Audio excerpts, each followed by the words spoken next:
नमस्कार दोस्तों, आप सभी का स्वागत है आपके अपने इस YouTube चैनल गुरिया एकेडमी पर।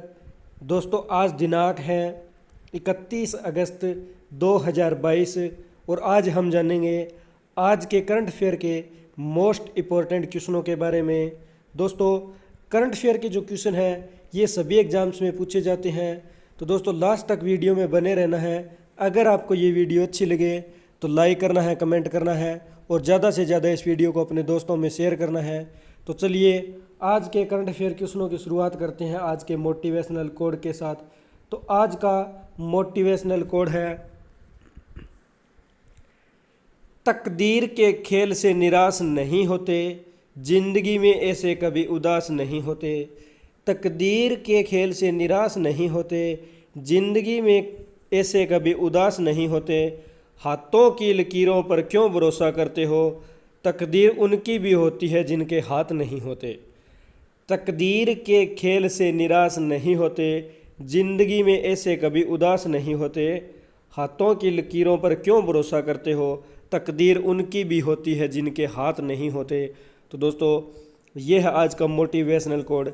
तो चलिए शुरुआत करते हैं आज के करंट अफेयर के मोस्ट क्वेश्चनों की। तो आज का फर्स्ट क्वेश्चन है, हाल ही में राष्ट्रीय खेल दिवस कब मनाया गया है। हाल ही में राष्ट्रीय खेल दिवस कब मनाया गया है। तो जो राष्ट्रीय खेल दिवस है ये 29 अगस्त को बनाया गया है। हाल ही में राष्ट्रीय खेल दिवस है ये 29 अगस्त को बनाया गया है। और जो राष्ट्रीय खेल दिवस है ये मेजर ध्यानचंद के जन्मदिन को राष्ट्रीय खेल दिवस के रूप में मनाया जाता है। मेजर ध्यानचंद जो एक हॉकी के बहुत महान प्लेयर थे, हॉकी के बहुत महान और बहुत अच्छे प्लेयर थे। और इनकी याद में, इनके जन्मदिन की याद में जो हर साल हर वर्ष 29 अगस्त को राष्ट्रीय खेल दिवस बनाया जाता है। और बात करें मेजर ध्यानचंद के जन्म की तो 29 अगस्त 1905 यानी 1905 ईस्वी के अंदर इनका जन्म हुआ था। 29 अगस्त 1905 ईस्वी को इनका जन्म हुआ था। और इसी की याद में 29 अगस्त को हर वर्ष राष्ट्रीय खेल दिवस मनाया जाता है।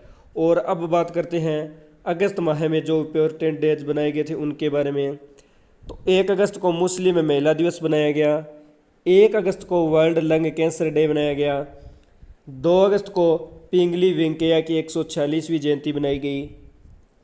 5 अगस्त को अंतर्राष्ट्रीय ट्रैफिक लाइट दिवस बनाया गया। 6 अगस्त को हिरोशिमा दिवस मनाया गया। 7 अगस्त को राष्ट्रीय हथकरघा दिवस मनाया गया। और 7 अगस्त को ही राष्ट्रीय भाला फेंक दिवस मनाया गया। 8 अगस्त को भारत छोड़ो आंदोलन दिवस मनाया गया। 9 अगस्त को विश्व आदिवासी दिवस मनाया गया। और 9 अगस्त को ही नागासाकी दिवस मनाया गया। 10 अगस्त को विश्व जैव ईंधन दिवस मनाया गया। और 10 अगस्त को ही वर्ल्ड लोयन डे मनाया गया। 12 अगस्त को अंतर्राष्ट्रीय युवा दिवस मनाया गया। 12 अगस्त को विश्व हाथी दिवस मनाया गया। और 12 अगस्त को ही विश्व संस्कृत दिवस मनाया गया। 13 अगस्त को विश्व अंगदान दिवस मनाया गया। 14 अगस्त को विभाजन विभीषिका स्मरण दिवस मनाया गया।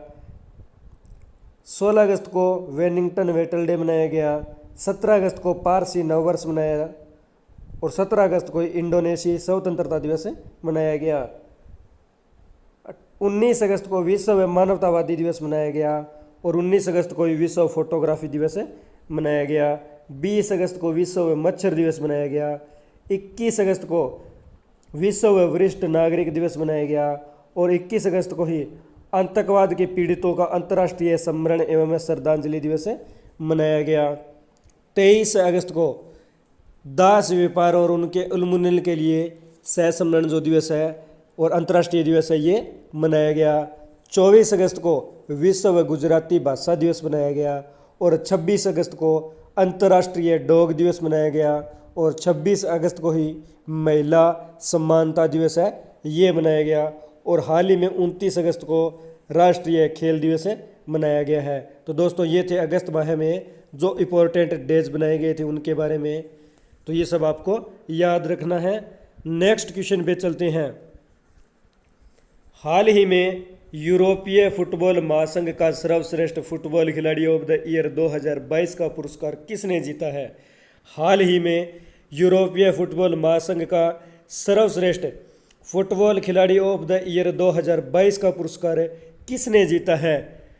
तो ये 2022 का जो पुरस्कार है ये हाल ही में करीम बेंजेमा ने जीता है। करीम बेंजेमा ने जीता है और करीम बेंजेमा है ये फ्रांस के हैं। करीम बेंजेमा फ्रांस के हैं और इन्होंने हाल ही में जो फुटबॉल खिलाड़ी ऑफ द ईयर 2022 का पुरस्कार है ये जीता है।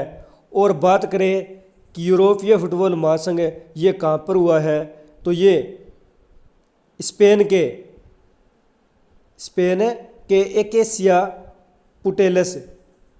इलेसिया पुटेलस है जो स्पेन के अंदर है। यहाँ पर ये जो महासंघ है फुटबॉल का ये हुआ है।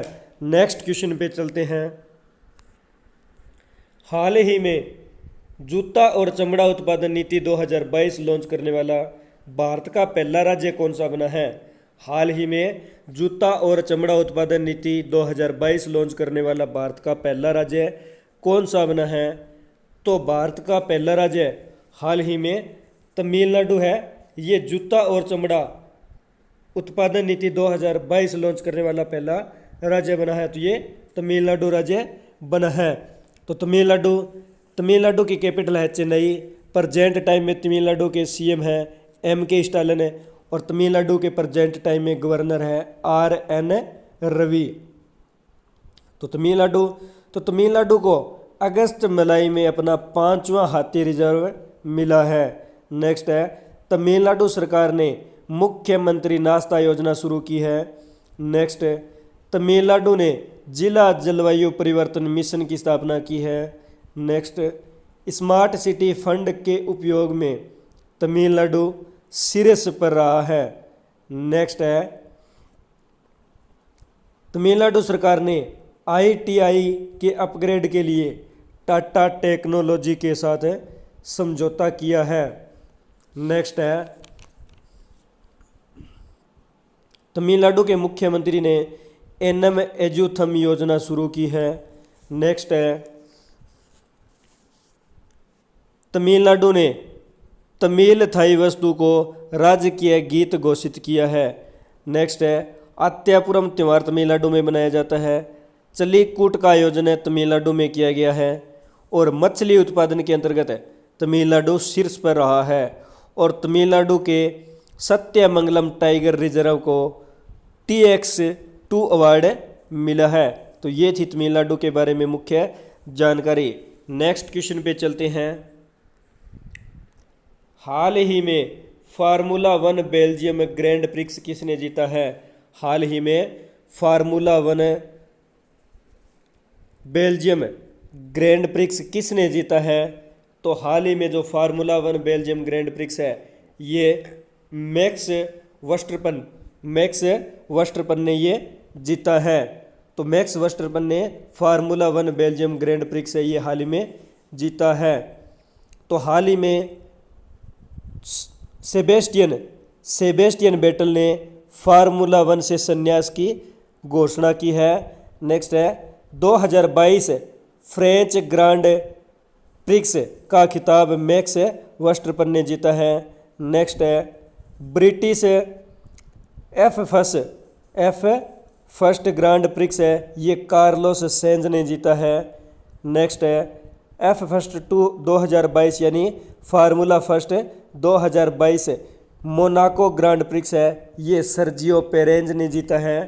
नेक्स्ट है formula first Emilia Romagna grand prix है ये मैक्स वर्स्टपन ने जीता है। तो ये थे फार्मूला 1 के बारे में मुख्य जानकारी। नेक्स्ट क्वेश्चन पे चलते हैं।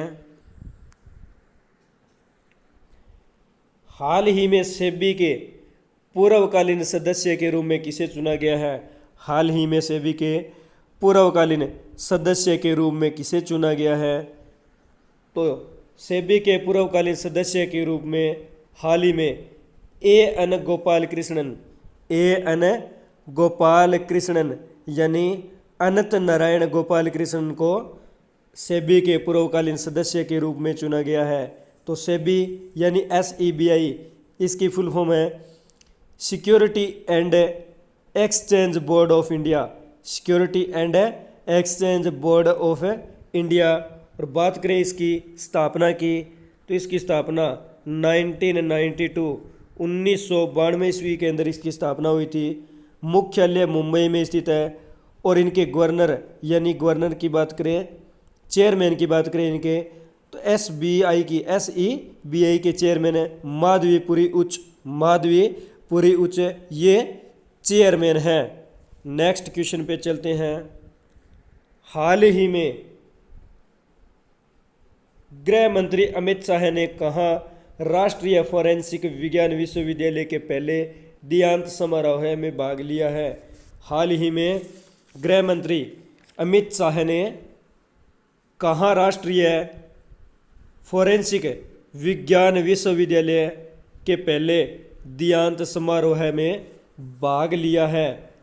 तो अमित शाह ने गांधीनगर गुजरात, गांधीनगर ये गुजरात में स्थित है, तो गांधीनगर के जो राष्ट्रीय फोरेंसिक विज्ञान विश्वविद्यालय है इसमें गृह मंत्री अमित शाह ने भाग लिया है। नेक्स्ट क्वेश्चन पे चलते हैं।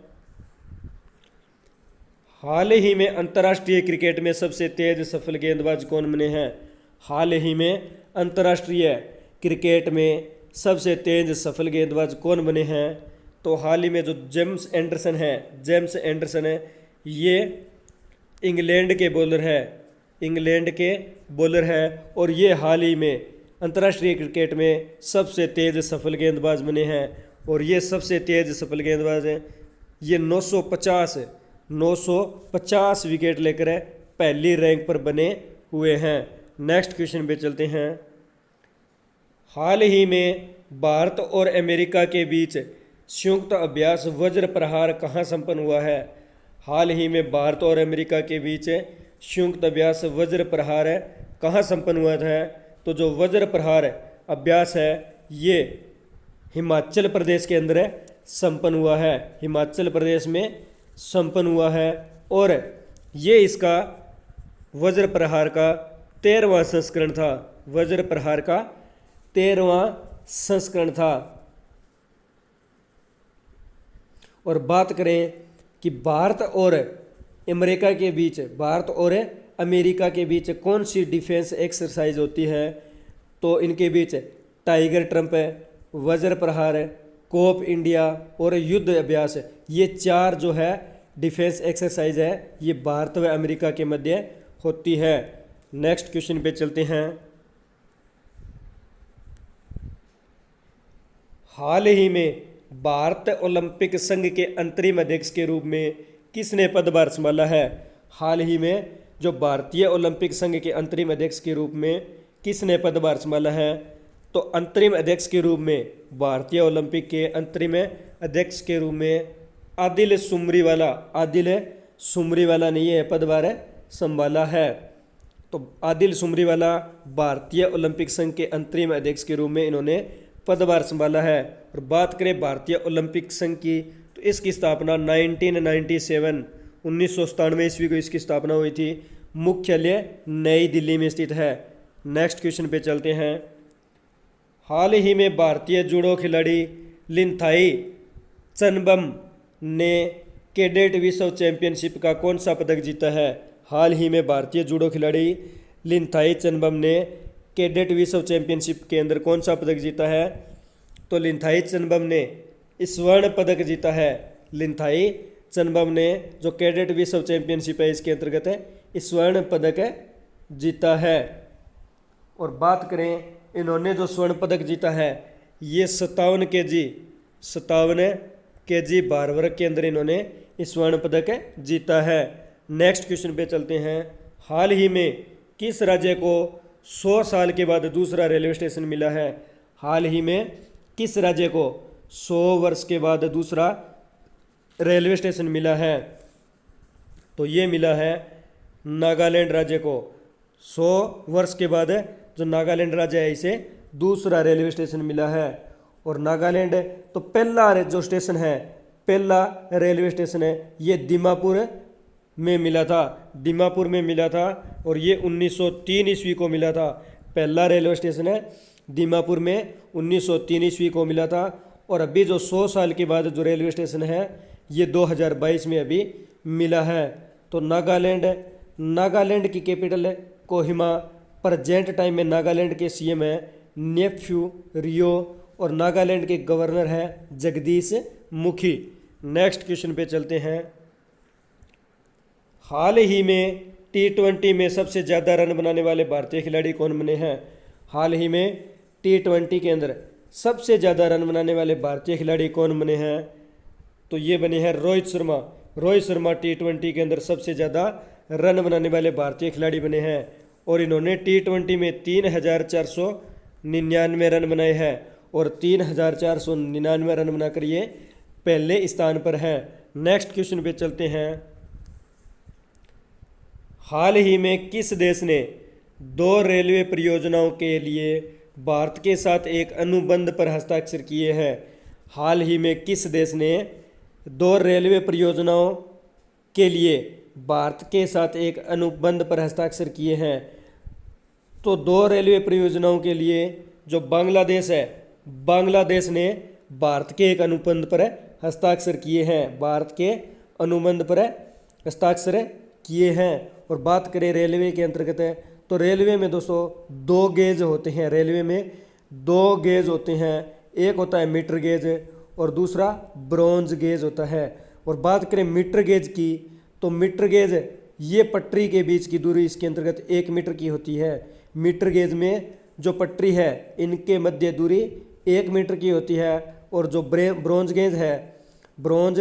गेज है इसके अंतर्गत जो पटरी है इनके बीच की दूरी 1.6 मीटर की होती है। और अब बात करते हैं भारत व बांग्लादेश के मध्य 3 जो रेलवे ट्रेनें हैं वो चलती हैं।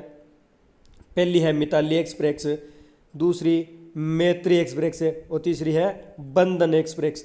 तो ये जो 3 ट्रेनें हैं ये भारत व बांग्लादेश के मध्य चलती है। नेक्स्ट क्वेश्चन पे चलते हैं। हाल ही में टाटा पावर डिस्ट्रीब्यूशन लिमिटेड ने किसके साथ समझौता किया है? हाल ही में टाटा पावर डिस्ट्रीब्यूशन लिमिटेड ने किसके साथ समझौता किया है? तो टाटा पावर डिस्ट्रीब्यूशन लिमिटेड ने हाल ही में ब्लॉक नोट्स के साथ हाल ही में ये समझौता किया है। और टाटा पावर डिस्ट्रीब्यूशन लिमिटेड है तो दोस्तों जो विज्ञान वितरण के क्षेत्र के अंतर्गत है, बिजली वितरण के क्षेत्र के अंतर्गत योग्य और प्रसिद्ध मानव बल को प्रशिक्षित करने के लिए जो टाटा पावर लिमिटेड है इसके साथ ब्लॉक नोट्स का समझौता किया गया है। बिजली वितरण के क्षेत्र में योग्य और प्रसिद्ध मानव जो बल है इसको प्रशिक्षित करने के लिए जो ब्लॉक नोट्स है इसके साथ टाटा पावर डिस्ट्रीब्यूशन लिमिटेड ने समझौता किया है। नेक्स्ट क्वेश्चन पे चलते हैं। हाल ही में नीति आयोग ने कहा 500 अटल टिंकरिंग लैब स्थापित करने की घोषणा की है? हाल ही में नीति आयोग ने कहां पर 500 जो अटल टिंकरिंग लैब है इन्हें स्थापित करने की घोषणा की है? तो 500 अटल टिंकरिंग लैब ये जम्मू कश्मीर के अंदर स्थापित करने की घोषणा की है। जम्मू कश्मीर में स्थापित करने की घोषणा की है। तो बात करें नीति आयोग की, तो नीति आयोग की स्थापना 1 जनवरी 2015 को नीति आयोग की स्थापना हुई थी। नीति आयोग का मुख्यालय नई दिल्ली में स्थित है। नीति आयोग के जो अध्यक्ष है वर्तमान में वो प्रधानमंत्री नरेंद्र मोदी है। नीति आयोग के उपाध्यक्ष है डॉक्टर सुमन बेरी ये नीति आयोग के उपाध्यक्ष है। और नीति आयोग के सीईओ परमेश्वरन अय्यर ये नीति आयोग के सीईओ है। और बात करें अध्यक्ष की, तो नीति आयोग के जो अध्यक्ष है ये हमेशा प्रधानमंत्री ही रहते हैं। जो नए प्रधानमंत्री बनते हैं वो नीति आयोग के अध्यक्ष होते हैं। तो दोस्तों आज हमने आज के करंट अफेयर के मोस्ट इम्पोर्टेंट क्वेश्चनों के बारे में डिस्कस किया। दोस्तों अगर आपको ये वीडियो अच्छी लगी तो लाइक करना, कमेंट करना और ज़्यादा से ज़्यादा इस वीडियो को अपने दोस्तों में शेयर करना और अपने इस चैनल गुरिया एकेडमी को सब्सक्राइब करना, बेल आइकन को प्रेस करना ताकि नोटिफिकेशन आपको समय समय पर मिलता रहे। मिलते हैं नेक्स्ट वीडियो में। धन्यवाद दोस्तों। जय हिंद, जय भारत।